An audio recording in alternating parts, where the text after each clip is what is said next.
This video is for 2.3, which deals with graphing lines. If I had y equaled 3x minus 4, how do we graph that? The y-intercept is negative 4, and the slope is 3, which means up 3 over 1. And when we say over, which direction do we mean? To the right. Okay, so when we say this graph goes up, we mean up to the right. To graph this, we would go up 1, 2, 3 over 1, and it would look like this. Okay, what about y equals negative 2/3 x plus 1? Y-intercept is 1, good. Down 1, 2 over 1, 2, 3. And we would say that this slope is decreasing, it's going down, because we read from left to right, and if we travel from left to right, then the slope goes down. Okay. So here we want to find the equation for this graph, but you'll notice we can't really tell where it hits the y-axis. Right? It hits at a decimal, and we can't guess to figure out what that decimal is. But I do know that one of the points is negative 2, 2, and another one of the points is 4, negative 2. So the equation for a line is y equals mx plus b. What is m? Slope. What is b? The y-intercept. Do I know either of those? I can figure out the slope. How? Just good. So I can just count, and it's always rise over run. If you go snowboarding and you want to go down the run, you have to rise first. So rise before run. So the rise is negative 1, 2, 3, 4. And the run is negative 1, 2, 3, 4, 5, 6. So negative 4 over 6. Does that simplify? Would be negative 2/3. If you prefer equations, what is the slope formula? y2 minus y1 over x2 minus x1. Which is x2 and which is x1? It doesn't matter as long as you keep them separate, right? You can't do y2 minus y1 and x1 minus x2. That will break the formula. So let's call this point 1 and call this point 2. So y2 minus y1 would be negative 2 minus 2. And then x2 minus x1 would be 4 minus negative 2. And I get negative 4 over 6, which simplifies to be negative 2/3. Okay, now what? I know the slope. I need to find this point, but I can't guess on the graph. So, plug what in? So we can stick the slope in here. Good job. So I have two options. Here is an x and a y. Here is an x and a y. Pick one of them and plug it into the equation. Oh, you want to do the other one? Okay, no problem. So we can put this here. We can put this here. So negative 2 equals negative 2 over 3 times 4 plus b. Okay, so negative 2 equals negative 8 over 3 plus b. How do we get b by itself? So I need to turn negative 8 over 3 into 0. So I would add 8 over 3. How many thirds are there in 2? 6. So 2 is exactly the same thing as 6 over 3. So I'm going to change that to negative 6 over 3. 8 over 3 minus 6 over 3 is 2 over 3. That's probably right. Why am I confident that that's probably right? It looks like it on the graph. If we look here, 2/3 is totally reasonable. So my equation is y equals negative 2/3 x plus 2/3. All right. Next problem.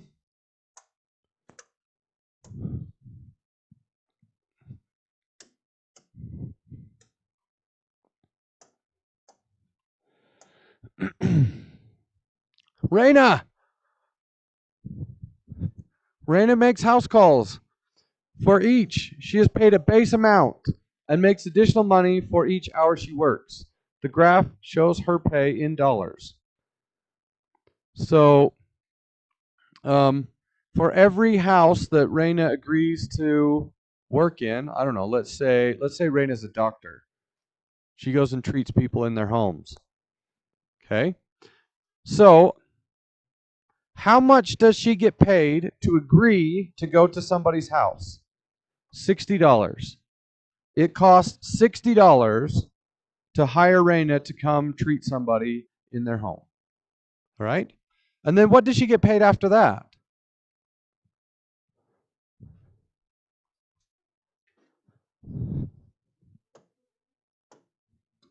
Can you guys tell? $30 per hour. So it costs $60 for her to show up and knock on your door. If she stays an hour, then she makes $90. So the slope here is $30 per hour. That's a nice gig, Raina. Okay. So if she stays 2 hours, then she'll get paid 2 copies of 30 plus the original 60. So that would be 120, and you can see that on the graph. So, there's probably a question in here somewhere. How much does her pay increase for each hour worked? $30. So what is the slope of the line?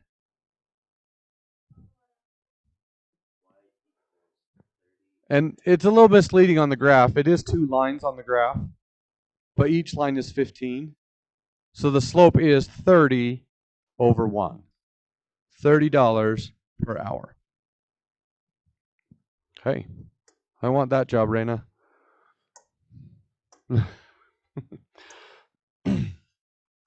Okay. Suppose that the height of a candle is a linear function of the amount of time it has been burning.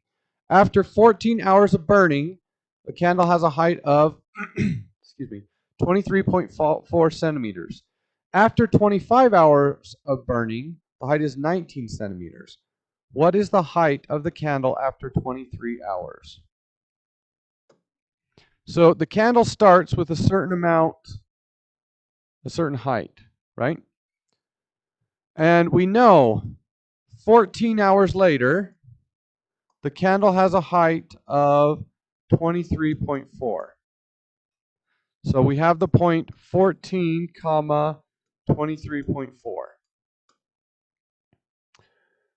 All right, and then we wait 11 more hours, and we measure the candle, and it is 23.4. So, or that's not 11, that's 25.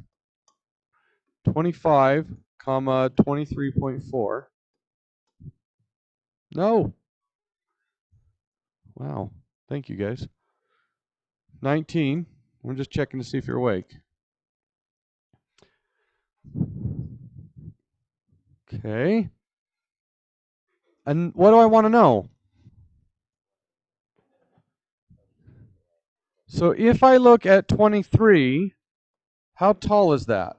So 23 comma what? How am I going to figure that out?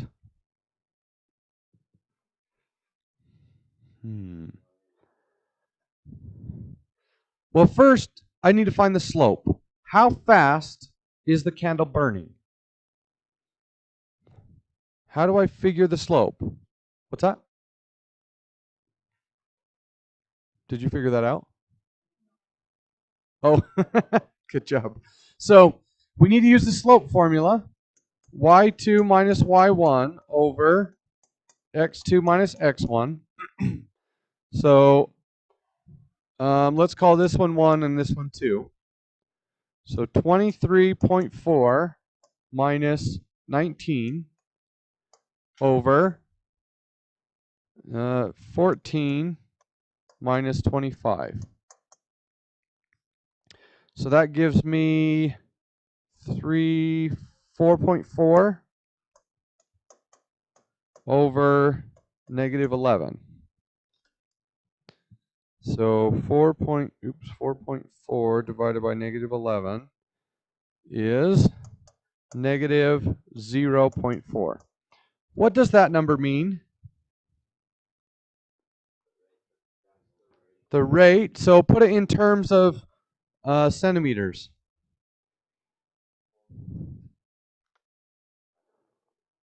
The candle is burning 0.4 centimeters per hour.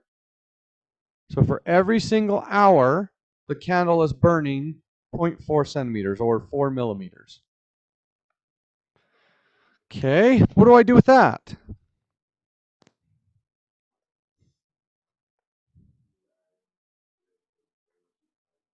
Oh, good job, Caden.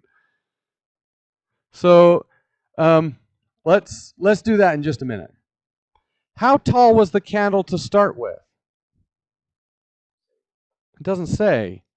But I know that the equation of the candle is y equals mx plus b.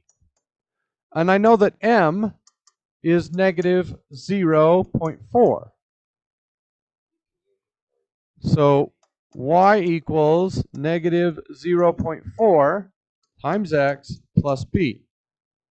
So I can use one of those 2 points. One of them is easier than the other. The 25 and 19 is easier. It doesn't have a decimal in there, although I guess it's not going to matter. So 19 equals negative 0.4 times 25 plus b. So negative 0.4 times 25 is negative 10. What do I do with that negative 10? Add it. And I get b equals 29. What does that mean? That's how tall the candle was before we lit it. So y equals negative 0.4x plus 29. How does that help?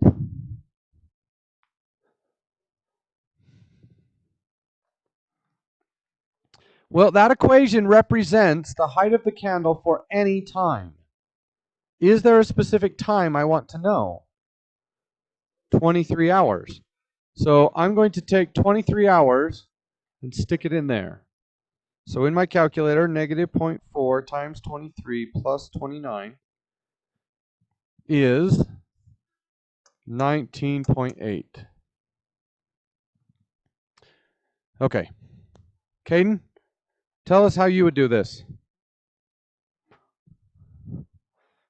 Once you know that the slope is negative 0.04, how do I figure out this point?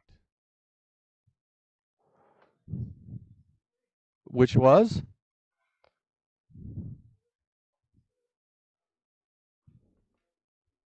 Hey, do you guys see what he did there? He knows that the candle is burning 4 millimeters every hour. And we know at 25 hours, the candle is 19 centimeters tall. So he's just going to go backwards 2 hours.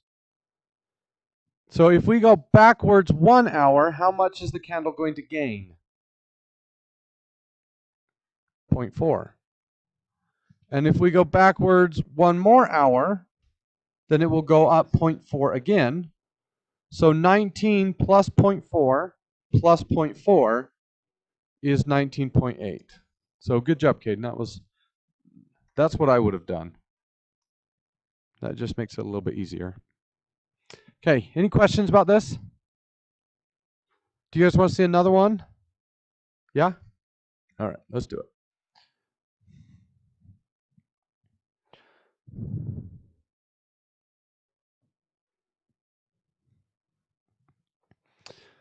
it. Suppose the weight of an airplane is a linear function of the amount of fuel in its tank. When carrying 15 gallons of fuel, the airplane weighs 1996. When carrying 40 gallons of fuel, it weighs 2156.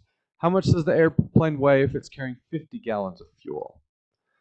So we know that this point here is 15,1996. And then if we go out to 40, then we get 40,2156. We want to know, if we go out to 50, how much is the airplane going to weigh?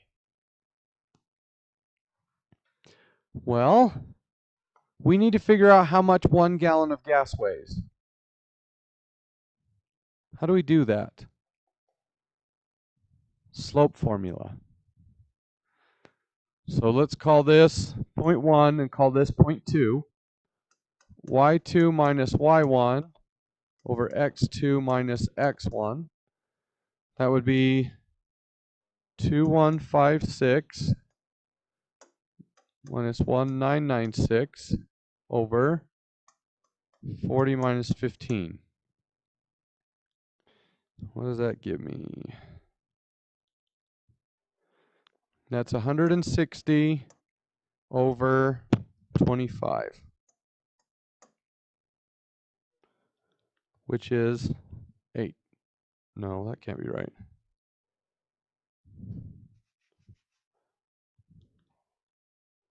Oh, I hit the wrong button. That is 6.4. What does 6.4 mean?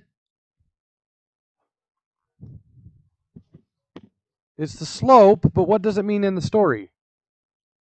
That's how much the fuel weighs in pounds per gallon. So 1 gallon of fuel weighs 6.4 pounds. Okay, so how am I going to figure out how much the plane weighs when it has 50 gallons of fuel? Well, I need to know how much the plane weighed to begin with. We'll do Caden's method here in a second. So y equals mx plus b. I know the slope is 6.4. And then I have 2 options for x's and y's. It doesn't matter which one you use. So let's do the bigger one. 2156 equals 6.4 times 40 plus b. 6.4 times 40 is 256. What do I do with the 256? Subtract 256. Oh, that's easy. It's 1900. What does that tell me? How much? What weighs? The airplane. So the airplane weighs 1,900 pounds. So we can stick that back into this equation. Y equals 6.4x plus 1,900. Okay, now what? We want to know how much does the airplane weigh when it has 50 gallons of fuel. So we plug that in there. 6.4 times 50 plus 1,900 is 2220. Okay. All right, Caden. Tell us the easier way. All right, so Caden knows the plane weighs 2,156 pounds when it has 10 gallons of fuel.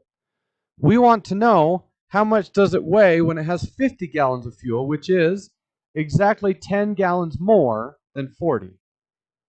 So if each gallon weighs 64, if I multiply that by 10, then I get 64. And what does 64 represent? The 10-gallon difference between 40 and 50. So what do I need to do with 64? Add it to that.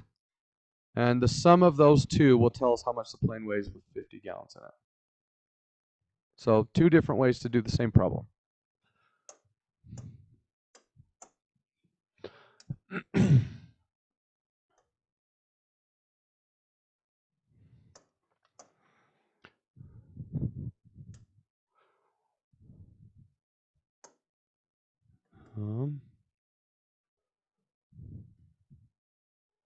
Okay, we just did that one.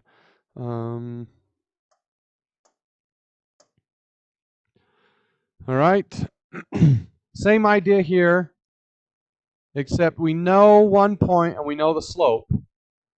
So this would be x, this would be y, and this would be m. So y equals mx plus b. Plug in m, plug in y, plug in x, and that will tell you what b is, and then you can write the equation, just like we did in the last problem.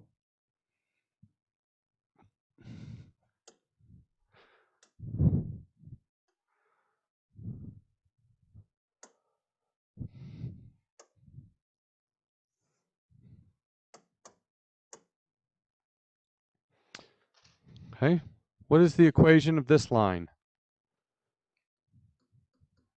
Y equals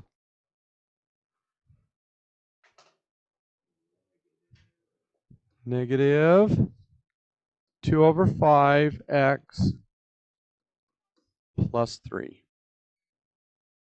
Okay, that one's pretty simple.